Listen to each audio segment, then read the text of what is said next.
Bonjour à chacun, comment allez-vous? Hier matin, peut-être que vous avez fait comme moi, je me suis levé, j'ai dit bonjour Esprit Saint, j'ai ouvert ma boîte mail et j'ai cherché des yeux un petit mail de la traversée me disant coucou, comment allez-vous? Une photo de Gad ou je ne sais quoi, et puis il n'y avait rien du tout. Et je me suis dit, c'est le déconfinement, le changement c'est maintenant. Et le changement c'est difficile pour moi, pour nous tous je pense. Je suis à la fois content d'être déconfiné et un peu inquiet. Le déconfinement a été un choc, je m'y suis habitué. Maintenant, il faut s'habituer à une nouvelle étape. Je vous lis le témoignage d'Isabelle, très intéressant à ce sujet. Elle écrit « Je voulais vous confier que pour moi, le 11 mai n'est pas du tout synonyme d'accostage ou de soulagement. En effet, je n'ai pas vécu mon confinement comme une douloureuse épreuve. C'est après le 11 mai que pour moi commenceront les véritables épreuves, les choses que je redoute le plus. J'appréhende beaucoup. » Elle continue. Déjà, le fait de reprendre le travail ne me fait pas très plaisir.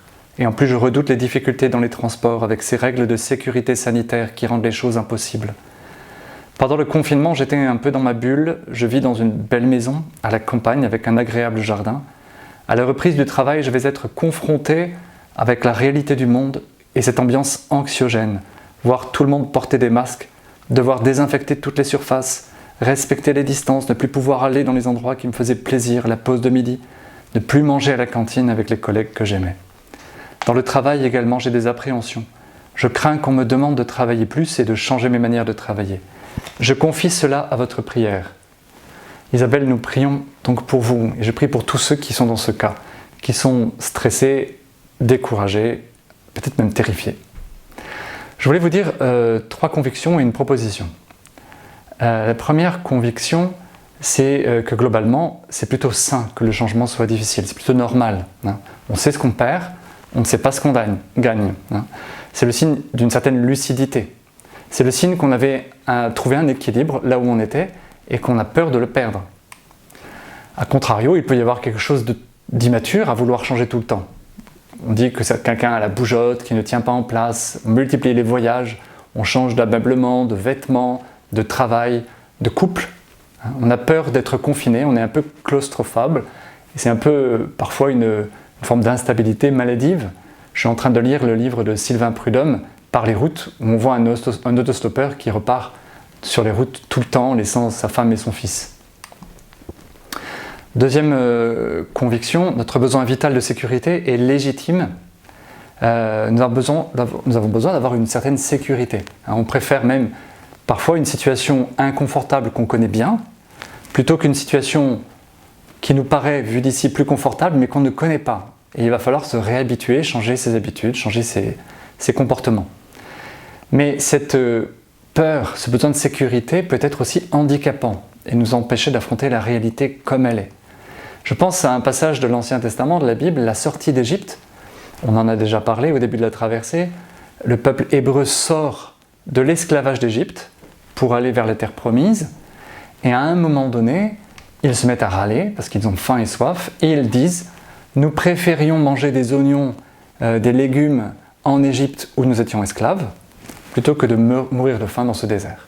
Voilà, c'est à peu près ça.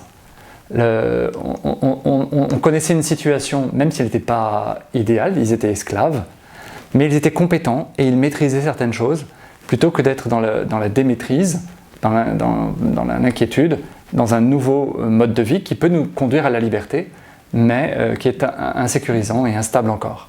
Voilà. C'est l'histoire de notre croissance humaine, professionnelle. On devient compétent dans un niveau. Comme on augmente en compétences et en maîtrise, on nous en confie un plus grand, et là on redevient bébé, on retourne à zéro et on doit réapprendre. Et voilà. Mais c'est aussi un signe de croissance. Il faut accepter l'insécurité pour grandir. Un arbre doit accepter de se développer, de grandir, un être humain, un animal, tous doivent accepter cette forme d'insécurité pour ne pas rester des bonsaïs, de ne pas végéter sur place.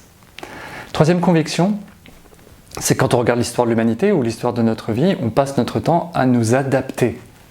L'adaptation fait partie, une des caractéristiques de l'humanité et des civilisations. Des temps de guerre, des temps de paix, des temps de croissance, de décroissance, de développement, de récession, de découverte. La Bible emploie une très belle image, c'est celle du pèlerin et du voyageur. À propos des patriarches Abraham, Isaac et Jacob, l'Épître aux Hébreux dit « Ils étaient étrangers et voyageurs sur cette terre ». Nous sommes des voyageurs. Nous sommes en itinérance, en pèlerinage vers la terre promise, le ciel.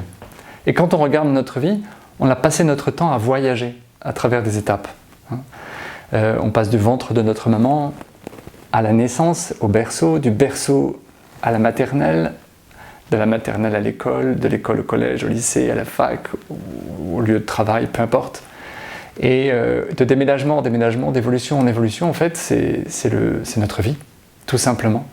Et on peut se souvenir, moi je me souviens très bien qu'à chaque étape, bon, peut-être que je ne me souviens pas de la naissance, sinon inconsciemment, mais à chaque étape, ça a été un peu angoissant. Je me disais, mais je vais retrouver de nouveaux amis, de nouveaux profs, est-ce que je vais être capable? Est-ce que je vais réussir? Voilà, il peut y avoir cette angoisse, mais ça fait partie de notre histoire et de l'histoire de la vie, et on est là, et on est vivant. Voilà, chaque étape demande une forme de deuil, de perte, un temps de réadaptation pas très agréable, la recherche d'un équilibre. Et quand on a trouvé l'équilibre, parfois il faut rechanger au bout de quelques semaines, quelques mois, quelques années. Mais c'est la vie, c'est la vie. Saint John Henry Newman disait « Vivre, c'est changer. Pour être un homme accompli, il faut avoir changé souvent. » Mère Teresa disait « La vie est un rêve, réalise-le. La vie est un défi, relève-le. La vie est un combat, accepte-le. La vie est une aventure, ose-la. » So what? Proposition. Que faire? On peut faire plein de choses, plein de possibilités. On peut essayer de prendre du recul, de méditer, de prier, de prendre un accompagnateur, d'en parler à quelqu'un, de s'exercer la vertu de prudence et d'audace en même temps. Je pense qu'il faut se préparer au changement, envisager des options, se dire qu'il y aura des choses positives et des choses difficiles. Un changement qui n'est pas préparé est un changement plus difficile. Et puis on peut essayer de s'exercer à changer de regard sur les événements qui nous arrivent. Alors, ce n'est pas parce que le chemin est mauvais que c'est le mauvais chemin. Je pense à ce conte oriental, le paysan chinois qui achète un cheval pour l'aider à labourer son champ avec son fils. Et voilà qu'un jour, le cheval s'en va, s'échappe. Et son voisin dit « t'as pas de chance avec ton cheval ». Et puis au bout de quelques semaines, le cheval revient avec une horde de chevaux sauvages. Et le voisin dit « dis donc, t'as de la chance avec ton cheval ». Et puis voilà qu'en dressant les chevaux sauvages, le fils se casse la jambe. Et le voisin dit « t'as pas de chance avec ton cheval ». Et la guerre se déclare, tous les jeunes gens sont mobilisés, sauf le fils qui s'est cassé la jambe. Qu'en conclure? Qu'il peut nous sembler parfois vivre une perte douloureuse,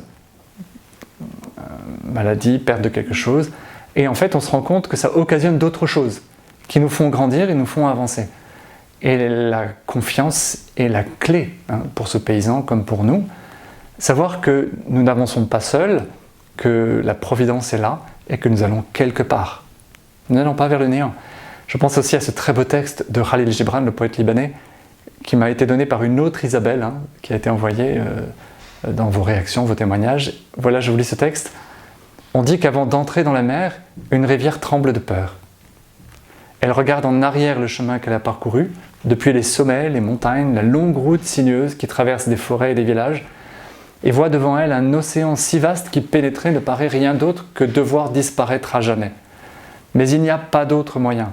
La rivière ne peut pas revenir en arrière. Personne ne peut revenir en arrière. Revenir en arrière est impossible dans l'existence. La rivière a besoin de prendre le risque et d'entrer dans l'océan. Ce n'est qu'en entrant dans l'océan que la peur disparaîtra. Parce que c'est alors seulement que la rivière saura qu'il ne s'agit pas de disparaître dans l'océan, mais de devenir océan. C'est ce que j'appellerais le syndrome du mont Tabor. Pour ceux qui connaissent dans l'Évangile, il y a un passage étonnant où Jésus emmène certains de ses disciples, qui s'appellent Pierre, Jacques et Jean, sur une montagne où Jésus vit une expérience mystique de métamorphose, de transfiguration, il devient lumineux. Il y a 2 prophètes de l'Ancien Testament qui apparaissent avec lui, Moïse et Élie.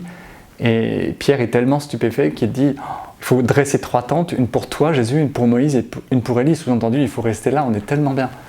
Et à ce moment-là, la vision disparaît, on retourne à la normale et Jésus redescend de la montagne en disant « On ne va pas rester là. Il faut continuer la route, le monde nous attend, la vie nous attend, les autres nous attendent.